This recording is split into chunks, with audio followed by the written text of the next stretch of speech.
Hello, everyone, and welcome back to the Damage Report. I was just not going to do any more shows this year since I kept saying that last week was the last, but everyone's like, no, you still have a job you have to do. So here's what we're going to do. We're going to finish out the week. Why not? 2020 has been so good. Let's have a little bit more 2020. But let's at least have it be as good as possible by bringing in Francesca Fiorentini. How's it going, Francesca? Hey, last Monday of the year? Last Monday. And I got a soon feeling last our Tuesday. luck's gonna change. I mean, I wouldn't bet on it ever. No, But I wouldn't. good to be Anyway, here. yeah, I'm ready to be done. I might do New Year's resolutions, which is like the way that I'm most superstitious is that I do still kind of participate in that and either think that they have some sort of special power or want them to have some special power. I think I'm going to participate in that. Are you a New Year's resolution kind of person? Yeah, but like never go back and read your old ones. Oh no. Because that's rough. Oh no. You're like right every morning, like, oh God. Exercise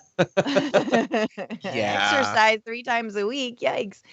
But John, you believe in like goblins and dragons and you want those to be real too. Well, you want them to be real. I do, but that's different than believing it. But anyway, you know what's real? The fact that I'm at home. There was some chaos. It's 2020. Why should I be able to broadcast from the studio? So anyway, there's some temporary chaos that's being fixed or whatever. But our team is awesome. And so we were able to reconfigure everything. And it's like it's April up in here in the Damage Report, broadcasted from home once again. Some new board games in the back. Not everything's the same.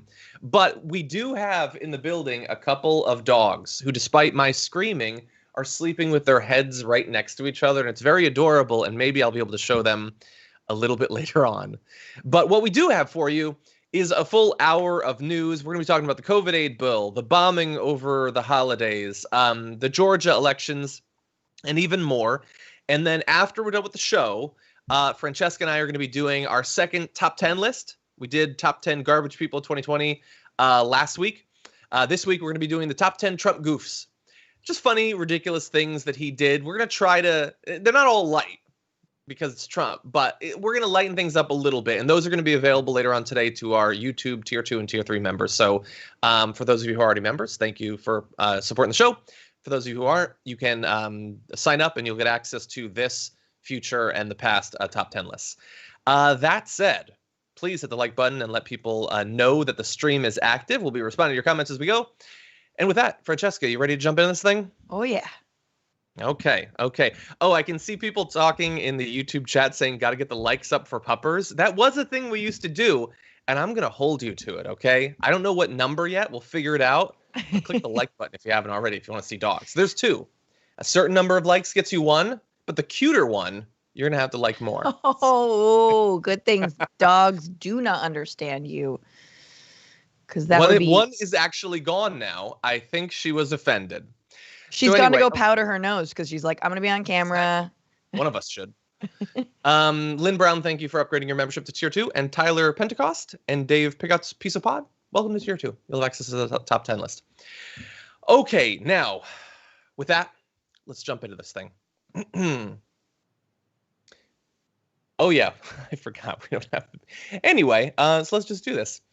So over the holidays, we were waiting to find out, would the Republicans and Donald Trump at least even pretend that they care about all the suffering going on by signing the already relatively mediocre stimulus COVID bill that had been waiting on Trump's desk, apparently.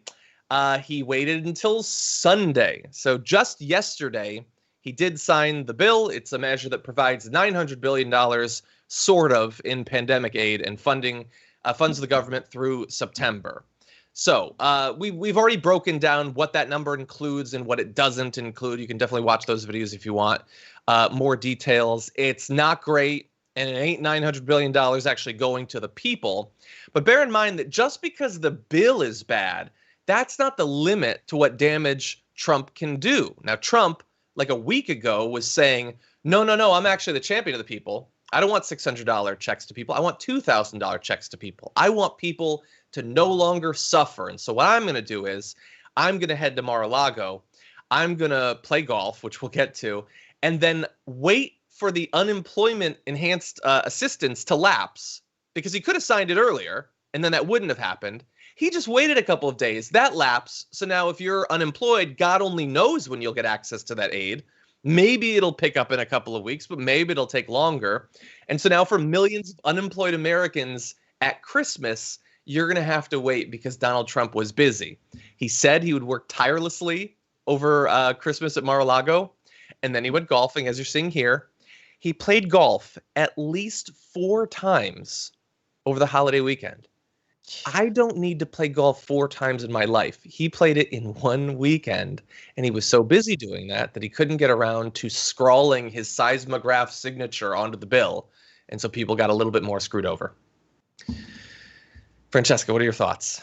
I mean, yeah, this was hours would have made the difference in terms of allowing people who are currently on unemployment to know that they will keep getting checks the next month or not, right? Like he could have signed it on Saturday and it wouldn't have lapsed. But no, he had to golf 4 times. Is he good at golf? Because he's terrible at being the president. He's terrible at being a father. He's terrible at being a husband. He's terrible at being a businessman. He's bankrupted casinos. He's terrible at, let's be real, using his big boy pants, making sure that when he's got to go, he goes in the right spot. So is he good at golf? Apparently he's not. Apparently he also cheats at that, which is super on brand. But yeah, I mean, all of this, I think, we'll get into what it means. But the fact is that Trump has been a fake populist from the beginning. He pretends that he's going to do the right thing for working Americans and then does not, because he has Mitch McConnell's hand so far up his you-know-where that and it moves his mouth, even though Mitch McConnell can't somehow get away with being that charming. Right? So this is the thing where you realize Trump is absolutely a tool of the 1%, of the elites, of the bog in which he himself comes from. Mm-hmm. And if he tries to get more money to the American people, if he tries to get a healthcare plan passed, no, because that's not what he was designed. That's not what he is being used to do. Exactly. Yeah. Definitely fake populist. We're going to see how fake. I mean, the fact that he was so busy golfing that he let the enhanced aid lapse is just amazing. And I was trying to think of exactly the best term for a person who plays golf while other people go hungry. And I think putts is as perfect as can be imagined. I think that's what that term was made for.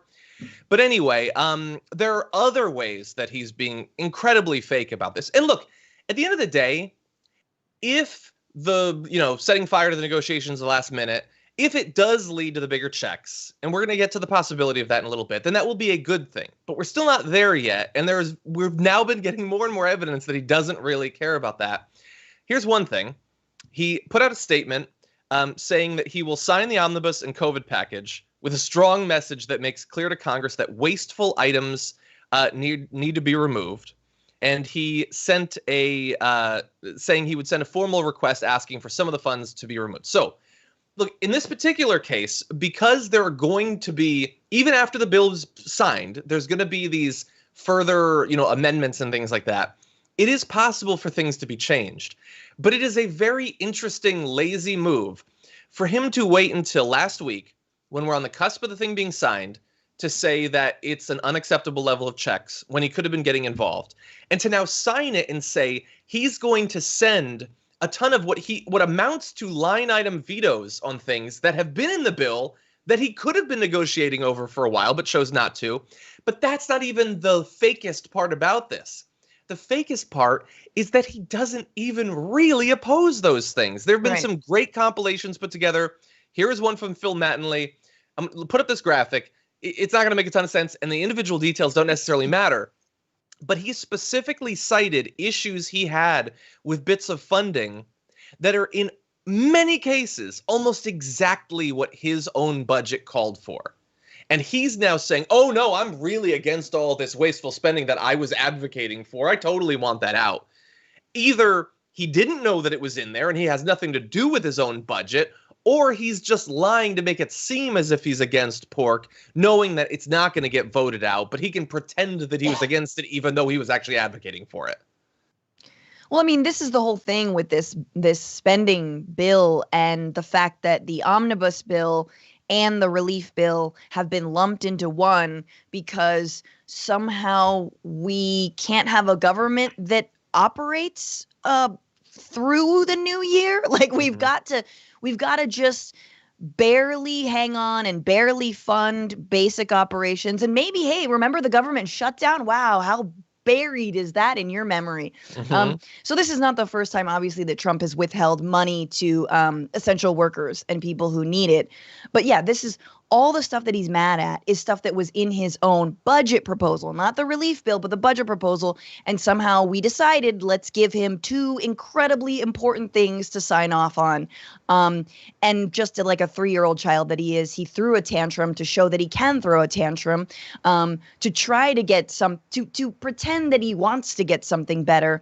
And we'll see. Yeah, if he somehow miraculously does this, I'll eat my own words. That's fine. I will wear diapers for a week. I'll wear diapers. I will wear diapers if Trump gets us $2,000 stimulus. I swear. Now I won't show it to you, but you could hear it squish. You could. I'll like move around for you. No, but seriously, this. I'm sorry. I want this to happen. It's not going to happen because he cannot move the party at all. He's been unable to do that. They move him. And hey, it turns out that it works out in his favor. I want to have that debate. So let's launch into that. Let me set this up. So Trump has signed the bill saying that he wants the bigger checks that he's called for. Okay, good. There are other people in government who want that. Representative Alexandria Ocasio-Cortez responded immediately to the signature saying, great, now we can sign Rashida Tlaib and I's amendment to bring the $600 checks to $2,000. And supposedly House Democrats are planning today to vote on legislation that would provide for $2,000 direct payments. Chuck Schumer is going to be moving to pass the bill in the Senate, which is obviously where the actual issue is. So you've got the Democrats in both the House and the Senate that are on board with this. You have Donald Trump saying that he wants the bigger checks, but that message is undercut by the fact that he already signed the bill without them. So in theory, could he maybe somehow veto it? I don't know, maybe. But like, it's feeling more to me like he just wants people to think he advocated for bigger checks, but isn't actually pushing for it. And as of right now, it is possible that we'll get them, but it ain't a guarantee. It's possible that this was just a ploy to help out the Republicans in Georgia or to help stroke his ego or whatever. I don't know at this point what's going to end up happening in the Senate. There are some Republicans who've been saying that they'll sign on to this. It doesn't seem like a lot of Republican senators are saying that, though. I mean, I hope they do, right? Obviously, I would never say that I wouldn't hope that giving Americans twice the amount of money that was promised in this measly bill that has holdover money from the initial relief package, like it is it is so inadequate. It is a slap in the face. It really is. And we have to remember that. And absolutely, I support, AOC and Rashida Tlaib, like trying to move this forward. I hope they get more Senate, Republicans on board, and I hope they're forced to face themselves in the mirror when they vote no on this. I just don't hold out any hope that many of them, still have mirrors in their homes, and they're not, on Christmas Eve, on December 24th, House Republicans voted down this bill, right? They voted down this amendment to add money to that stimulus. My brain cannot do the math, but you know what I'm saying.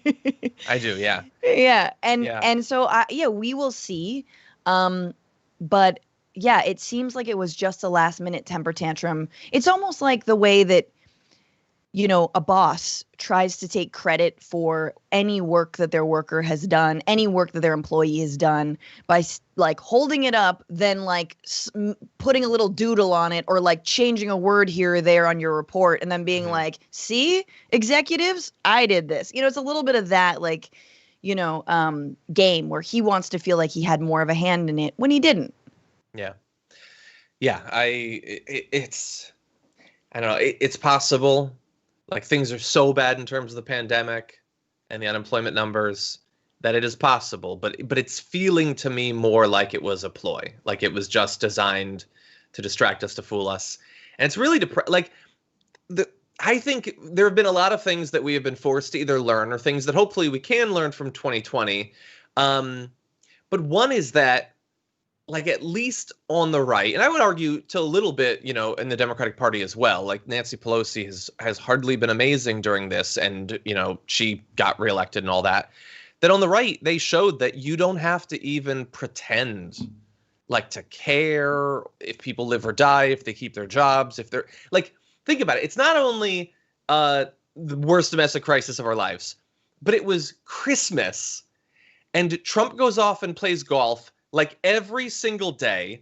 Mike Pence goes to this like resort in the mountains that looks like it's out of a Frozen movie. Like, and they don't do anything. He waits for the unemployment to lapse. He signs on to it, but says that supposedly he wants bigger checks. Like, that people can't see through this, that his own voters don't think, that they do think that they believe that he actually cares about them after all of this. It's not just a failure of democracy in all the ways that our democracy has failed, but it's a failure of I can't imagine democracy working in a country where they have to do so little to fool people into believing that they have their backs, and people believe that they have their backs. Yes, absolutely. And look, I know it feels basic at this point, but let's not forget that Trump's male, rich whiteness has gotten him everything in life. And the fact that our former African-American president was not awarded the amount of leeway as this president, someone who arguably wasn't all that amazing, right? Had a lot of shortcomings, but was hounded over the littlest things. Like, this is the last gasp of like, I don't know if it's the last gasp, but it's one of the last gasps of this like insanely wealthy Epstein plane white male privilege that gets to do and grab whatever they want. And here he is, personified in this like half man, half beast creature that, like, I don't know, capitalism and patriarchy created, which is Donald Trump. And you see that in the way that people like comedians like Sarah Cooper can imitate him, and she looks hilarious and ridiculous by doing his voice. Or the way you read out his tweets. It's like, if anyone else tried to do this, they would be tanked, but somehow he gets away with it. And again, like, yes, it's like this weird button of like if we push this button, Republicans know if we push this fake populist button again and again and again, we can win again and again and again. And so it's our jobs to keep on just pointing out this hypocrisy, keep pointing out that he's actually not strong when he says he's strong. I digress, John. Yeah, I think he's the ultimate example of it, like you're saying. But like Tucker Carlson's viewers think that he's a populist, that he cares about people. He's like a literal heir. He has like 5 mansions with studios in them, and they think, oh no, he has our back. Like, you can be incredibly wealthy and have like these amazing houses, but like, no, totally, like, you still have our back. And people believe Elon Musk is cool. People get fooled into the most amazing, how could you believe these things? But people do. And a lot of it is aspirational. They believe that if I it's just cults. If I line up with this person and if I worship them, I'll get lifted up. Yes. Whether it's their tax cuts someday will trickle onto my face, or if it's like Elon Musk is going to tell me when to buy Bitcoin and I'm going to become a billionaire. It's just these crazy aspirational beliefs that don't have any basis in reality. Yeah. Look at your vitamin cabinet right now. Do you have any supplements that you were sold over the internet? It's a big clue. You might be being lied to. Okay. We've got a dark story coming up, so we're going to read just a couple of comments beforehand. Thank you to everybody who's already chatted along with us, sent us tweets and super chats, including this first one from Chuck Osecki, who says, TDR cocktail recipe, the Francie Pants. 1 part Frangelico liqueur, fill remainder of glass with whiskey, chug before the new year, enjoy. Damn. That sounds great. You live through that. It might be good. Carson Rodkey says, good morning. I missed the live show on my birthday, the 23rd, but I just wanted to say hi and appreciate you all. Also, I am Docent Dragon. Happy belated birthday. Thank you for watching. Seth Bales got a new job and says, not only is it way better, but now I can actually catch you guys live during the day. Love you guys. Thank you, Seth Bales, and congratulations on the new job. Robert says, hi guys, Francesca wanted Fauci to explain vaccines last time. New York Times has a bunch of how the ex-COVID-19 vaccine works, and Alex Danis has some good videos. Good. I'm glad that they're educating people about that. It's pretty important. Gamers Against Domestic Abuse wants another TYT Hostmates. Obviously, the pandemic has made that a little bit harder, but maybe we can set something up at some point. Retail Alchemist says, yay, I wasn't expecting any live shows this week for some reason. Thanks for bringing at least some sense of normalcy to my routine this morning. Glad to be of service. Franklin Sharpslicer says, what better way to begin a Jan by ending December with John and Fran? I'd rather end and begin anew with the sensible spirits of you. Smarmy, me thinks so. Thank you, Franklin Sharpslicer. I appreciate that. And finally, one more. Ken Clive says, I really hope people finally realize what Trump's true colors are. He talks a big game to get votes, but then gives into his ego and selfish dictatorial ambitions. His approval rating has gone down a little bit since he lost, including amongst independents and Republicans. But in terms of most people getting what he is, I don't think it's ever going to happen. Someday people will pretend that they didn't support him. Maybe that'll be our consolation prize. Anyway, Kara Ijar, welcome to Tier 1 of YouTube membership. And Keys Turner, welcome to Tier 2. Enjoy the top 10 list. Thank you to Aaron the Butcher on Twitch for resubscribing for the 5th month and saying hello, Dragon Squad. Hello, Aaron the Butcher. Pickerbell Pixie says, my New Year's resolution is to steal more stuff from corporations in 2021. Yes. Godspeed. I support that. Reappropriate. Be careful. Yeah. Okay. Joey John says, you make your base think that you're going to get that $2,000 for him and really try and then blame the Democrats because they won't let you do it. I mean, that's sort of what he's been doing from the beginning. He was saying, like, I want a better deal, but the Democrats won't take it. Like, dude, they're the only ones who agree with you. I really hope that people are seeing through that at least. They've been trying to pass $2,000 for, like, months now at this point. Yeah. Anyway, Tails just gifted a bunch, 25 subs over on Twitch. Thank you so much for that, Tails. That's absolutely awesome. It's gifted 290 in the channel. Damn, Tails. Ooh. Thank you. And Trisha, welcome to Tier 1. Now, with that said, let's turn to the darkest news over the holidays. On Christmas morning, Nashville was the site of a horrible explosion that is still being investigated to this day, but gradually over the days since then, we have been learning more and more about what happened, although some are drawing absolutely insane conclusions based on the information that we have. The early Christmas morning explosion, which took place in the city's downtown area, left at least 3 people injured and damaged more than 40 buildings. Investigators have said the RV involved in the Nashville explosion was broadcasting a female voice warning to evacuate with a countdown clock mixed with the song Downtown. And so you can, by the way, you can see a picture of the RV there. So the stuff about the voice and the song, I think there was always going to be mystery to this, like when you don't necessarily know exactly what the motivation was for something, and the person appears, as we're going to get to have died in the explosion. You're going to wonder exactly what caused this person to do this horrible thing. But the voice and the music, I think, made it more of a mystery and has made a lot of speculation spring up immediately around this. And like the fact that there was it's very bizarre. It like immediately as the details were rolling in, the fact that it happened on Christmas, it was very bizarre. Thankfully, the damage to others was limited to injuries. So that is one good thing we have going for us here. Yeah, that is the creepiest, most Black Mirror thing I've ever heard. The song Downtown while a woman's voice counts down. Ugh. Yeah. It's off. I mean, and just to think, like, thank God no one was killed, and thank God that, I mean, and this like awful morbid silver lining to this awful morbid year that we've been having, which is that fewer people are in public places, and so there are fewer mass shootings, and white terrorist extremists have to get their rocks off somewhere else, mostly trolling me online. Yes. And related to that, there's been a couple of, it's just like accessories to, like, if the dish is terrorism, that depending on whether the meat's white or not, you're going to get a couple of side dishes. The side dishes are headlines that talk about like the quiet life of the individual before these explosions. Like there always has to be this like, why is it that like everybody has to pay for PR people except white terrorists? Then they just get it for free. Do they sign up for some sort of public relations insurance in the event of their death? Like there's like a statements put out. But with this, there were these headlines like implying like, oh, just a quiet life. We just don't know. Like, no, why do you care?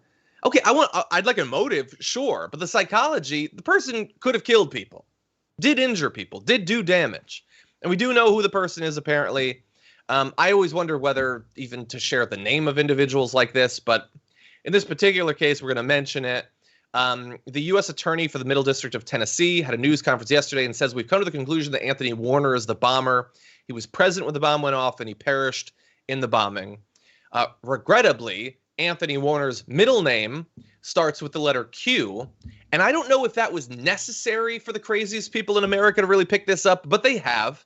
And, some people like I mentioned in the pre-show, Lin Wood, who has like 1 million Twitter followers and is very popular on the right, is saying that this person grew up in not the same town as Kyle Rittenhouse, but the same name of the same town in a different state. And so that's suspicious. And they believe that this had something to do with the voter fraud, or maybe the Chinese sent a missile into America, or maybe America bombed with a missile, even though Trump is in charge of the missiles. And so there is literally no evidence that any of that is true. But understand that there are millions of Americans who believe that this horrendous thing that happened on Christmas morning is part of the whole voting thing. Yeah, dude, the Chinese hate the song Downtown, number one. Everybody knows that. I'm Chinese. Hate it. That's instilled from you at birth. And we love to steal ballots. So I'm putting the pieces together. You? I can put the actual pieces together. And the actual pieces are that supposedly based on a vehicle identification number from the RV that they found, they tracked down that individual's house. And they had pictures on Google Street View showing the same RV. And so it seems pretty consistent that this individual had this vehicle and then had it blown up. They do say that there's no indications that anyone else was involved in the bombing. And I guess that's a thing where they don't have any evidence that there was, although it does seem a little bit early to be ruling it out as a possibility. Yeah. So we will see if anything like that comes up. But anyway, other than that, there are some details about the bomber that are out there. I'm not going to, unless it seems to indicate what the motive was, I think delving into their past seems weird to me. Yeah. I don't understand the point of that necessarily. I understand some people are just curious, but so anyway, they believe that they had found the person. Thankfully, nobody died, so it's horrific and scary. And there was another vehicle that was apparently playing downtown somewhere, and the police like cordoned off the area, but it turned out that there was no bomb there. And so there's going to be a period that's very scary right now, but so far it seems like this was a weird one-off. Maybe we'll learn more, maybe we won't. Yeah. No, it's super creepy. And also the fact that I think what you were saying earlier, I mean, we've been through a year where, victims of police violence, victims who've been murdered or, nearly murdered, their past, the victims' pasts have been combed through and rifled through. And if they stole a candy bar when they were 8 years old, that somehow means that they deserve to be gunned down. Like, we live in that country. We live in that moment still somehow where unarmed innocent people, or even armed innocent people, right, who have open carry, who have licenses to carry, but are still like because they're black, they get ripped apart in the media. They get portrayed as being older than they actually were when they died. Trayvon Martin is somehow superhuman, like Spider-Man. He was terrifying. Yeah, that's why he deserved to die. This is the world we live in. And if you're Muslim, forget about it. Oh my God, if you're a Muslim, if you're brown, oh, well, then we know your religion teaches hate, right? No. Well, I want to know, was Mr. Warner, what was his religion? Do we assume he's Christian? But if this were any other person, we would be drawing these links rightfully or not. And I think I gotta say, I don't think it is right to draw these links based on someone's race, based on all of this. But I think we do know that white men in this country are being radicalized, that we need to look into that. And man, I really hope that under a Biden administration, the FBI is empowered to actually go out and root out some of these extremist groups that fester online, that fester in real life, that, are preparing for Sharia law this is not a game. It's very scary. So we will see. Yeah. Yeah. I don't know how to solve the problem necessarily, but you do clearly have a problem when you have a white male act of terrorism and immediately following it, all of these people who are in real time being radicalized pick that bombing up as evidence that the communist Chinese have taken Biden, and so we need to end democracy. Right. And they're flocking to people like this Lin Wood. Like, yeah, I think we've got a problem with radicalization. And the thing is, like to some extent, it's harder to get people to see how dangerous it is because of how quickly it's been mainstreamed by the right. Yeah. That, like, these people are showing up on Fox News, the biggest mainstream media outlet that there is. And so I guess it's just the other party, but this is every bit as crazy as any radical movement that you've seen around the world. And we're going to get to one of the interesting political consequences of this. Why don't we transition to that right now? We're just a few days out from these two runoff elections. They're going to determine in Georgia the state of the Senate going forward. And obviously, a lot of money is being spent. A lot of people are voting, and we're going to get to those numbers. You also have Donald Trump, who's going to be visiting there today to try to boost turnout, make sure as many people vote as possible for David Perdue and Kelly Loeffler. In the meantime, though, some of Trump's biggest allies and advocates, people like Lin Wood, who is a legitimate crazy person, and there's no reason why in a rational country this person would be mentioned on a news show, but unfortunately, this person has quickly gained almost 900,000 Twitter followers by advocating for Donald Trump's lawsuits opposing the recent election. But it isn't always going in the direction that Trump would necessarily want. Take a look at this recent tweet from Lin Wood. He says, I have received much criticism for demanding that Georgia fix the 11-3 fraud before we vote in 1-5 runoff. In full disclosure, I am not a fan of any of the 4 candidates in Senate runoff. Communists or China compromised, in my opinion. He means all of them. The Democrats and the Republicans.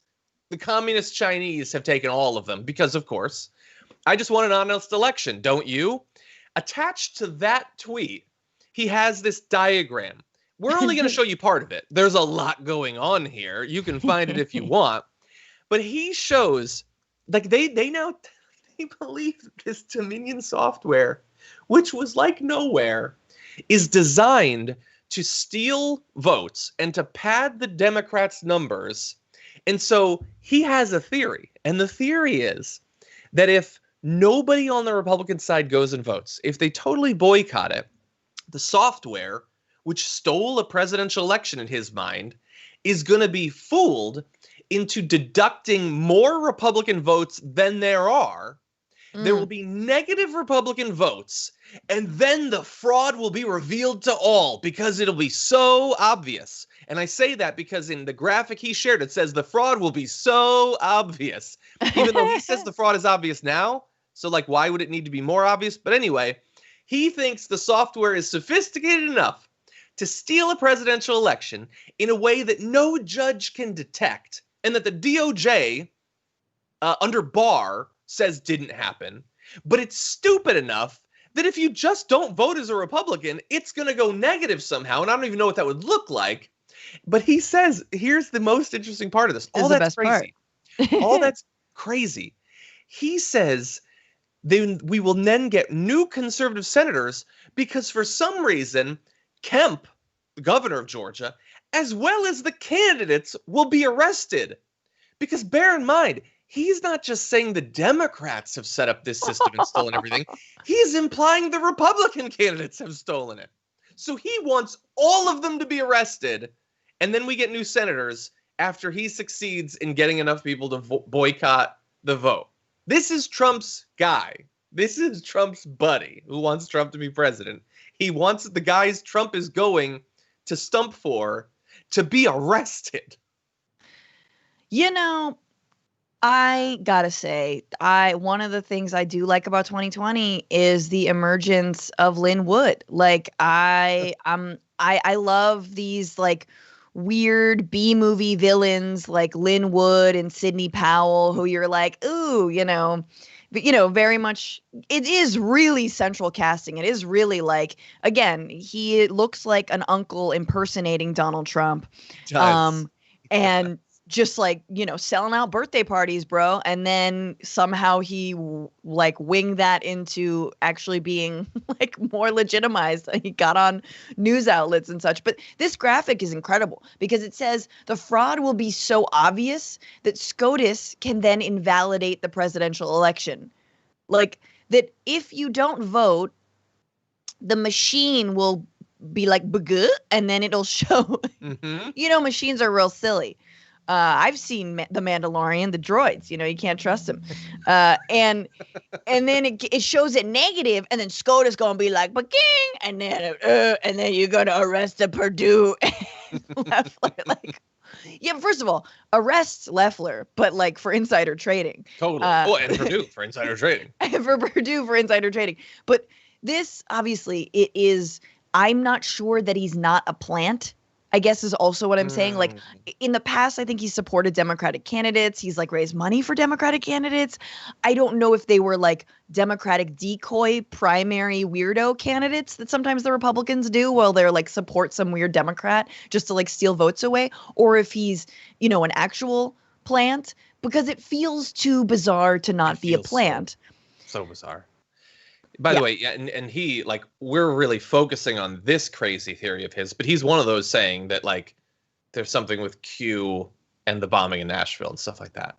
But also, really, I want you to realize how the incentives work out there.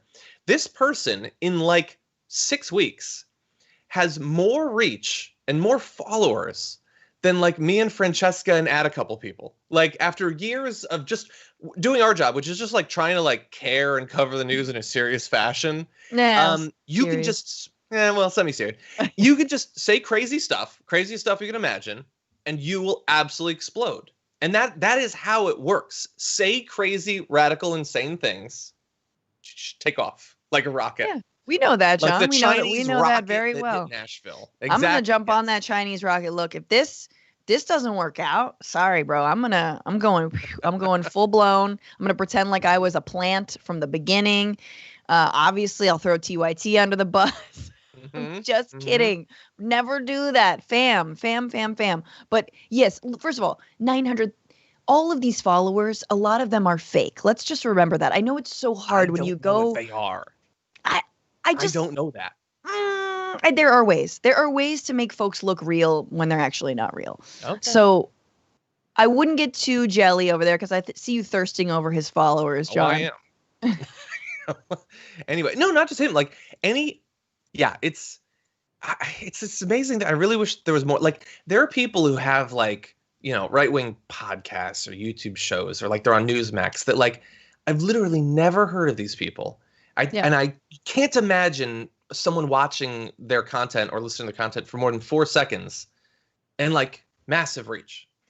So something's going on. Tell them the lies they want to believe. I mean, this is the thing is like, tell people the lies they want to believe. And it comes from the right more often because the right is, I mean, look, there's a reason that the right wins at this, because when you believe in fascism, when you don't believe in the truth, when you just believe in turning everyone into a groveling work 3 jobs, no healthcare benefits, no labor unions, no protections, hey, it turns out it's real easy to unify your message and to just lie to people.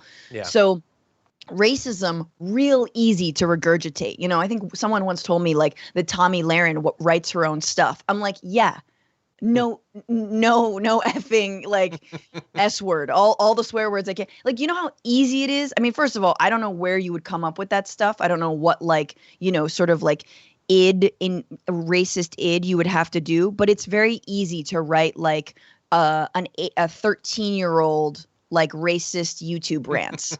You know what I mean? Like in the comments section. They write themselves, you know? But yeah, and this is why it's harder. This is why you got to support this show.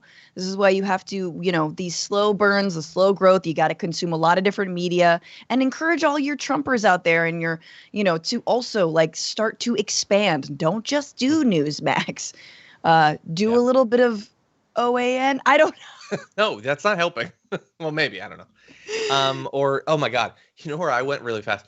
I went to the Epoch Times website. Oh God, don't. It's crazy.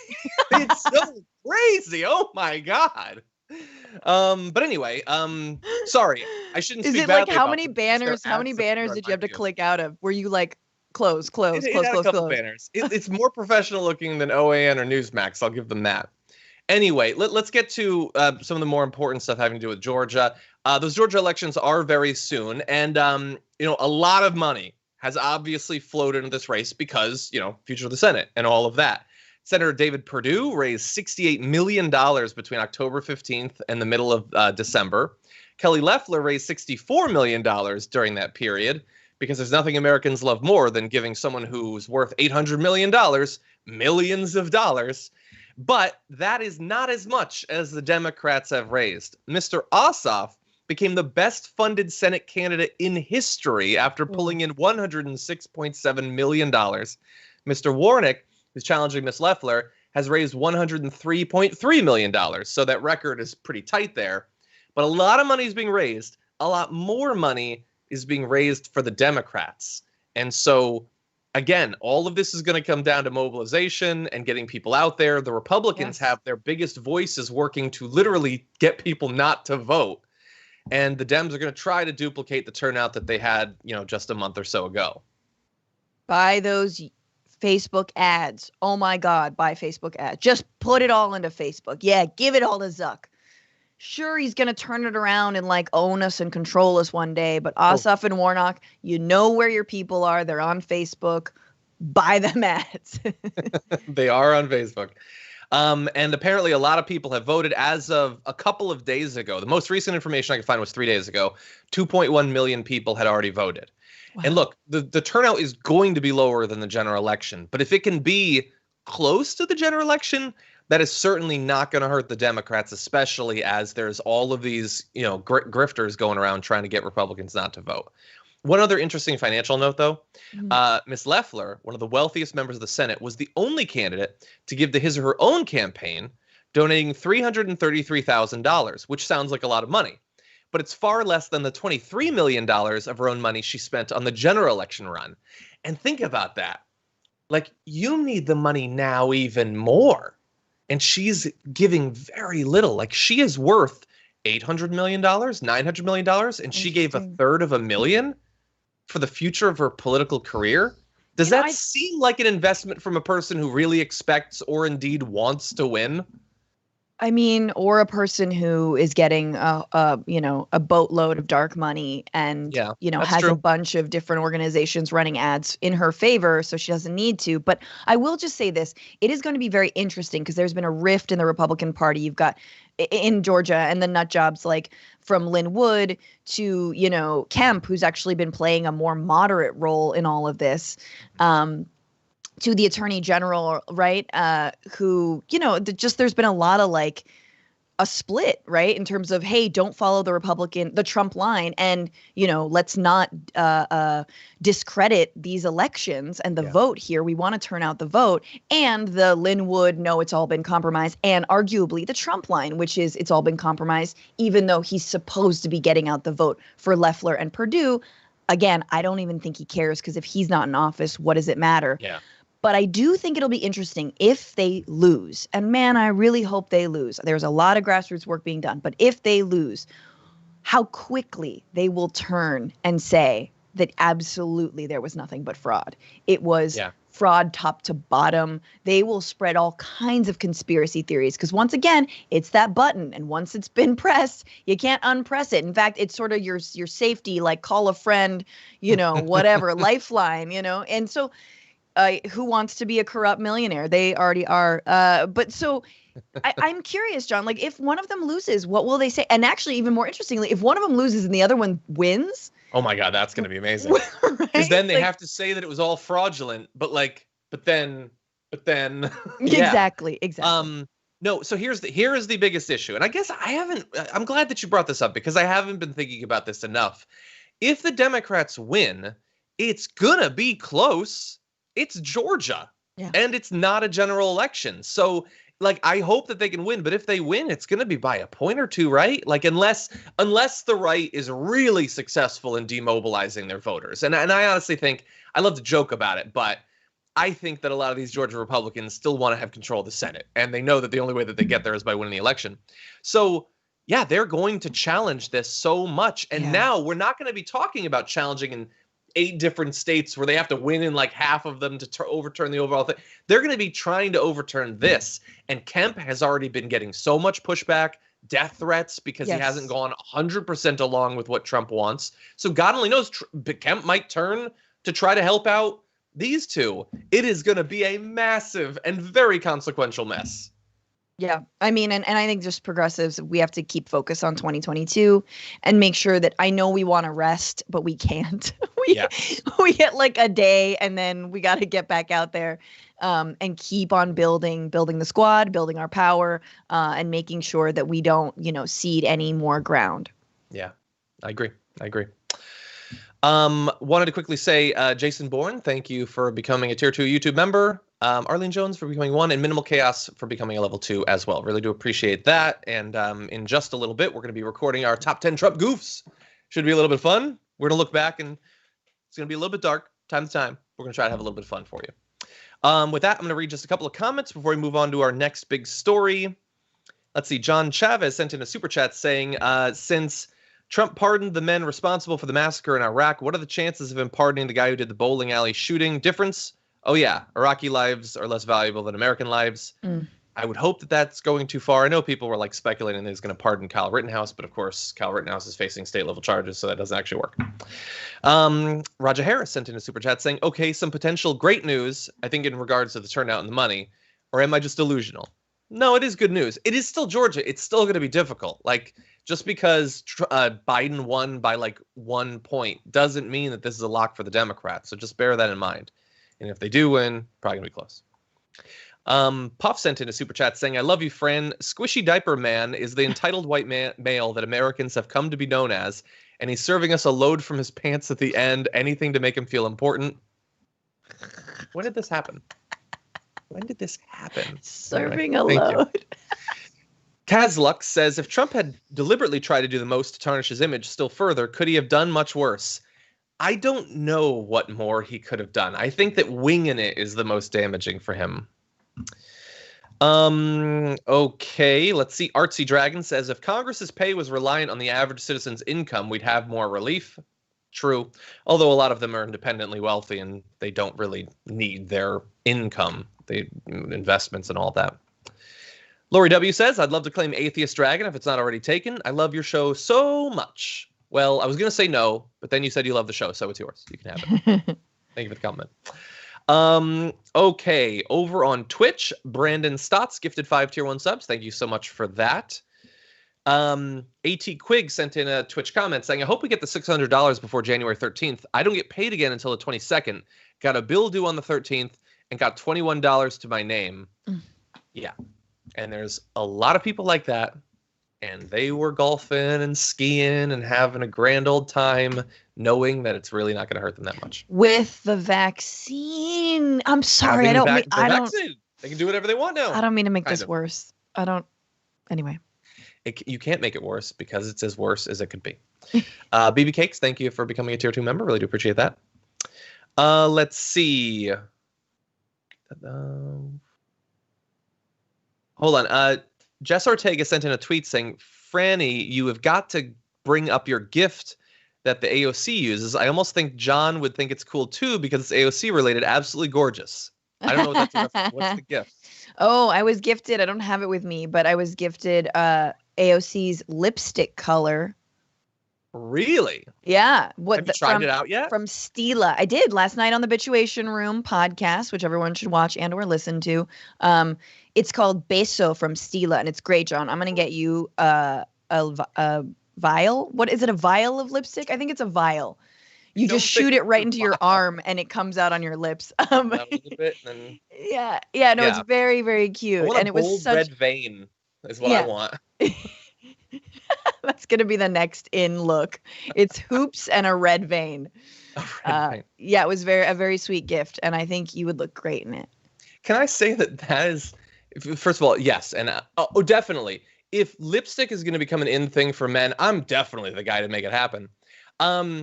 There's this weird pet peeve I have where the whole like a blank lip, I hate that terminology. I don't hate the doing it. Looks good. Do whatever you want. Blank lip, just one lip. But you have two. Like you gotta do both. I don't like it. I don't like it. How many makeup tutorials are you watching, John, for this to be annoying to you?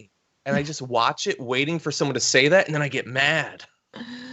I love a blank lip. I just don't. No, blank lips. Anyway. Okay, let's see. Leslie Ghost Dragon says the game's background is back. Yay. Last happy Monday. Thank you. I'm glad to be showing off the games again. Few new ones. I think Chronicles of Crime is new. My wife and I just recently started playing Clank Legacy. Really enjoying that fun game. By the way, can I just say, I meant to mention this with the Trump playing golf 4 times during his holiday thing. And I get it. Everybody has hobbies. I get it. And he likes golf more than he likes anything. Definitely his family. Mm-hmm. I like board games. People joke about how much I like board games. I don't play board games as much as he golfs. Like I go a week, 2 weeks sometimes without playing a single one. Like, and I'm not the president. Like he could have uncovered the secrets from World War II or Roswell or whatever. And he's just like, no, I'd rather just golf again. I know that I just golfed the last 3 days. I'm going to golf again. It gets weird at a certain point when a person that powerful with that much access to unlimited information, classified information, is that devoted to their dumb hobby. Mm-hmm. Anyway, I have a question from Twitch. Brooke Marks asked, do you hate when someone refers to it as a pant? I don't think anyone does, but if they did, yes, I would hate it. It's plural. Act like it. Anyway, okay, with that, why don't we move to other news? Okay.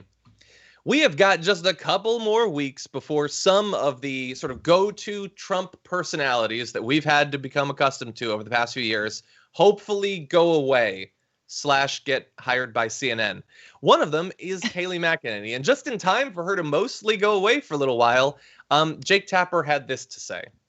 Well, there are some people that are such, they're just so mendacious, I just wouldn't put them on air.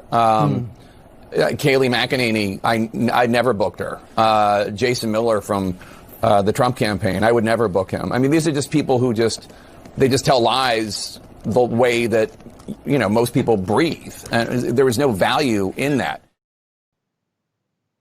Okay, so a lot of people went crazy about this. Like, oh my God, Jake Tapper's saying it's not worth bringing her on. Now, look, in his sort of defense, he says that he hasn't had her on. I don't know for sure that that's true, but let's say that that's true and he hasn't had her on or whatever. Okay, fine. Everybody else is like, yeah, she's a liar. Let's not have her on. It's like, dude, she's going to be gone in a couple weeks as like a representative of don't pat yourself on the back now for weeding out the liars after they've already lost the election. It feels like stolen media valor to imply that now you're going to be fact checking. Also, she was like on the payroll of CNN as a regular contributor, just touting the exact same Trump line, the exact same thing for years before she was finally the press person. In fact, that probably got her the job as the press secretary for this administration because of how her sycophantry, which is what I'm going to call it, even if it's not a word, it's a word in Kayleigh's brain, all through CNN because they, still have Rick Santorum on the payroll. And they pretend to want to have this both sides BS, which I don't know. I think it's important to have right-wing voices mostly to make fun of them. but they give them so much clout and they really lift them up and they have them so consistently on when they bring nothing to the table, especially when they lie all the time. So anyway, yay, Jake Tapper, I guess. You've also gotten owned by Kellyanne Conway as like a job for the first year of the Trump administration. Well, it's funny that you bring that up because right after that video, he goes on to say, I consider Kellyanne Conway to be a little bit different.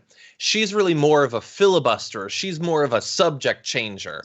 And I think is it Brian Stelter oddly was like, yeah, that's what she is. Yeah. And I thought, no. Well, I mean, sure. Yes, she filibusters and she certainly changes the subject. She also blatantly lies. Like maybe not as often as Kayleigh McEnany, maybe, but she's the alternative facts one, isn't she? Yep. She's the collusion delusion like thing. She's the Bowling Green massacre one. What are you talking about? She's not a liar. The fact that she lies is why we know who she is. She could have just been some anonymous Trump aide if she wasn't constantly making news by blatantly insulting our intelligence on a daily basis.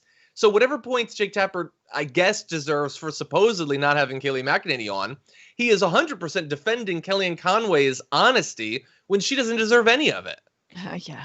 Oh, she just deflects. Yeah, that's another way of saying lying. Like she just gives me, other alternative facts. Literally, I mean, that made it's just funny because that kind of like, I don't know what he's trying to do because he already kind of made his name with the word alternative facts. And he was like, look, there's no such thing as alternative facts. Like he already got, I think, kudos to him and deserved valor for that one.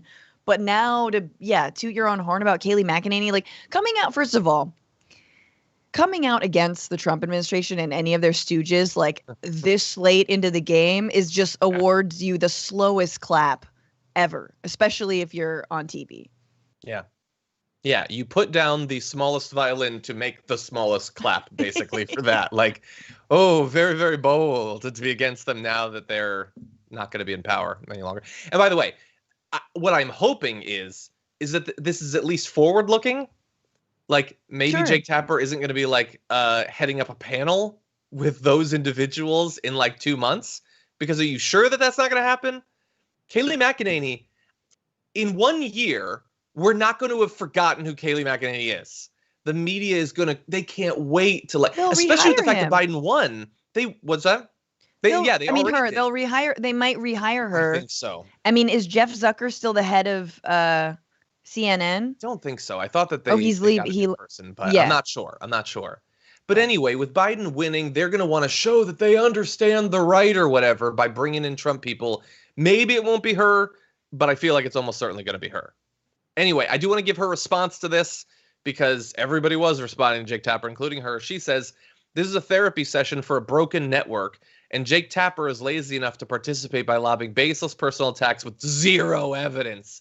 Jake's real problem, I do not leak, I do not lie, but I do call out the lies of the media, i.e. CNN Russia collusion hoax. Yeah, she doesn't lie. It's like this is normally where like the spot in the show where we'd roll like 10 demonstrable lies. No, you already know. You don't need it. We could do it. It'd be fun, but we don't need it.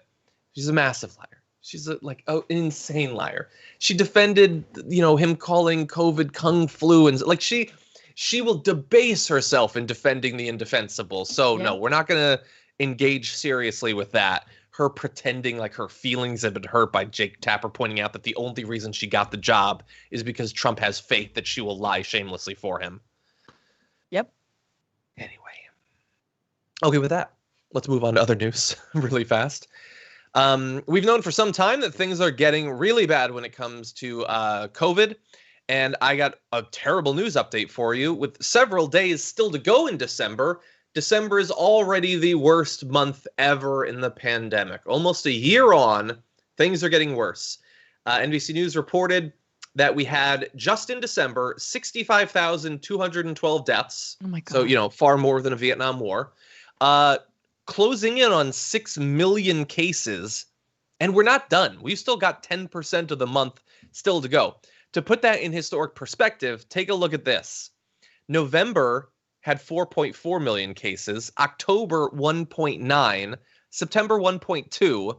And look, there was a period where it was actually going down. September was better than August. But since then, it has exploded. It is between 4 and 5 times worse it was in terms of cases than just a few months ago when things were already bad. And we've got some other bad updates, but Francesca, what do you think? Is this the dark winter?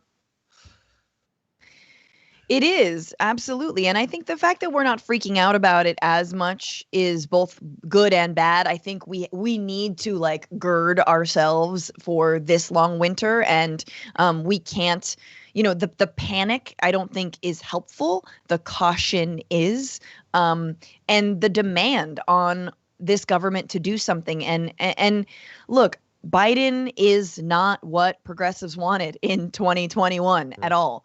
But man, if we can do one thing in this next year, which is get this virus under control, which is implement some kind of testing, implement some kind of, the vaccine, obviously, and part of that, linked to that, is even more economic relief to Americans so that they can stay home and not go hungry, then it will be a presidency, honestly, in my book, worthy. Like, and I know that's a low bar. I know it feels like a low bar, but really just getting us to the point of like Canada, Germany sometimes, hey, Australia, I'm not even aiming that high, but just some semblance of a federal government, some semblance of a government, y'all, just something. That's how low the bar is now. So yes, obviously the cases are going to be higher. It is winter. People are indoors more. And I shudder to think about how this is going to compound with the flu. And I just hope everyone, stays safe and also really bundles up and takes care of folks in your community who can't. I agree. Yeah, it's going to interact poorly with the fact that we're already more likely to get, serious illnesses during the winter. We don't even know what's going to end up having happened with Christmas. I will say that, we found out in advance of Thanksgiving that the TSA had cleared more people than before in the pandemic. Well, Christmas was worse. They had more people that were flying. And so maybe we'll be lucky, and for no discernible or understandable reason, this historic level of travel won't result in an explosion of cases, but that's probably not going to happen. And January is probably going to be worse than December. And maybe when Biden gets in, one of his aides is now saying that they are leaning towards using the Defense Production Act to increase the production of vaccines because, and maybe I'm crazy, but it seems to me that we should have already done that. Like, if the government could get more of the vaccine out faster and is just choosing not to, that seems like madness. Yeah. Because what? It would infringe on the corporation's rights or something? I tweeted about that, and someone was like, well, it's not the same as building the PPE because it has to be in facilities that have certain standards. Yes, and that needs to be done. And in theory, could have been done in anticipation of the vaccine being created. We could have been working on this for literally months leading up to the vaccines being approved. And by the way, there are other places that make other vaccines that could be turned to the production of this vaccine. Like, we are trying to get people vaccinated as fast as possible to save lives. And the slower we do that, the more people die. So the government not choosing to accelerate production will kill people. It's an open question whether it's thousands or tens of thousands or 100,000 individuals, but many will die because Trump doesn't want to do it and is just choosing not to. And somehow that's not even a scandal. It's not even a big story that we're not choosing to do that. Biden maybe doing it is kind of a story, but not the inverse for some reason that I simply cannot understand. Yeah. I mean, and this is the thing, though, if we expect to get anything done in a big way in this country, turning, whether it's tackling climate change, whether it's Medicare for all, I think this is a test. And so if we can build the infrastructure, if we can utilize the federal government and show that it actually does help people and it is saving lives, that is a wonderful setup.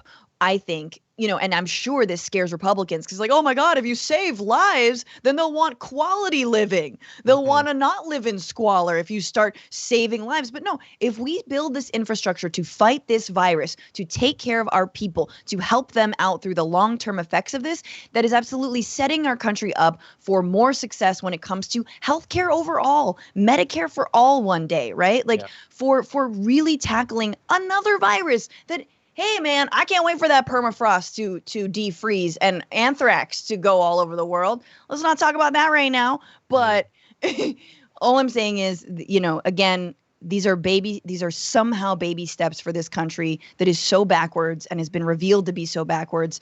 But we can pull ourselves in the right direction. Hopefully. I want to throw just two other little facts out there. Yeah, please. Because we cover pretty much every day we do updates on the pandemic. And I understand that people get worn down by it. And judging by the views on those videos going back months, nobody cares. But I'm still going to do it because it's kind of important. But I did want to let you know that billionaires in the healthcare space bumped up their wealth by 36.3% between April and July. Apparently, we're making a lot of money. That's $150 billion extra dollars going to just the specific billionaires who make their money in healthcare. So as we need more vaccines and medical equipment and all that, some people are really benefiting from that. So, huzzah for them. At the same time, because the pandemic has gotten so bad in big cities, including the one that I'm broadcasting in right now, here's a comment from a doctor in an LA County public hospital just last week saying, ambulances are circling hospitals for hours trying to find one that has a bed open so they can bring in their critically ill COVID patient gasping for air. The doctor called it the apocalypse and said, we're literally hanging on by a thread. There's no bed to put them in, so they just have to circle around hoping that one will show up, like you're trying to find a parking spot in the mall before the holidays. In America, which you should be avoiding. Exactly. You should definitely be doing that. That's the state we're in. That is where we're at. And people are still like LA. It's exploding in LA for a few different reasons. I think that we have that faster spreading strain of the virus. It's winter, so we're indoors together or whatever more. But also, like everywhere else in America, you cannot tell me that people aren't taking it. That people are still taking it seriously, or as seriously as they were every month, the months before. I think that people are getting fatigued and people are giving up. And some people think that we've got the vaccine, so they don't have to be serious about it. And so I think people are spreading it to each other. Yeah. I blame teenagers. I'm just going to go and blame somebody. So teens. Okay, boomer. Yeah.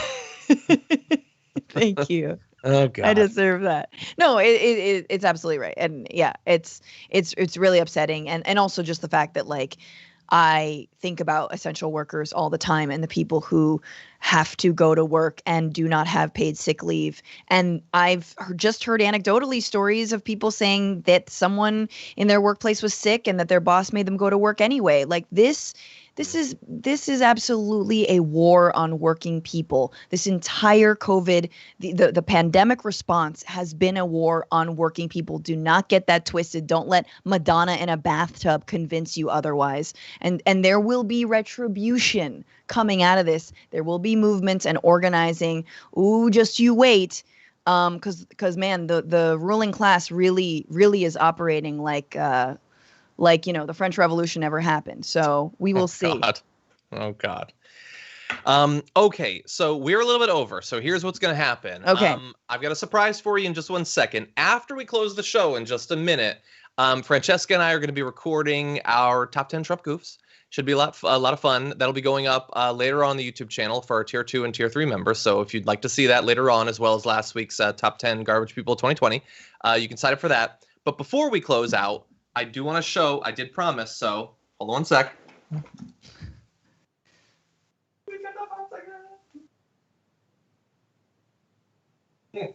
This better be the cute one. Okay, he is complaining a little bit, and he is totally naked. But here's Hilo. Oh my God. Hilo has had great holidays. He's got a couple of comfy blankets to sleep on. And while my wife and I left the house, the other dog got a bag of treats down from a cabinet, and they ate the entire thing, including quite a bit of plastic. So he's had a fun time, even if he's been kind of bad. So cute. So there's your pup. Why does he look like a hostage? Eric says. That's because he is a hostage. I didn't ask him if he wanted to be on TV. Anyway, okay, with that, thank you to everybody who's watched so far today. We've got an interview we're going to be doing in just a little bit. That'll be going up later on.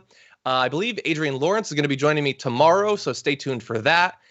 Finally, Francesca, the Bitchuation room yesterday. What happened? Oh, thanks so much for shouting it out. We had my good friend and professor of history at Cornell, Tej Nagaraja. We looked back the biggest stories of the year and all the lessons that we can learn from 2020. So definitely listen to the Bitchuation Room podcast, wherever you get your podcasts, and also on my YouTube channel at Franny Fio. Awesome. Sounds good. Thank you, everybody. We'll see you soon. Stay safe out there. Stay sane out there. And tune in to the top 10 later on.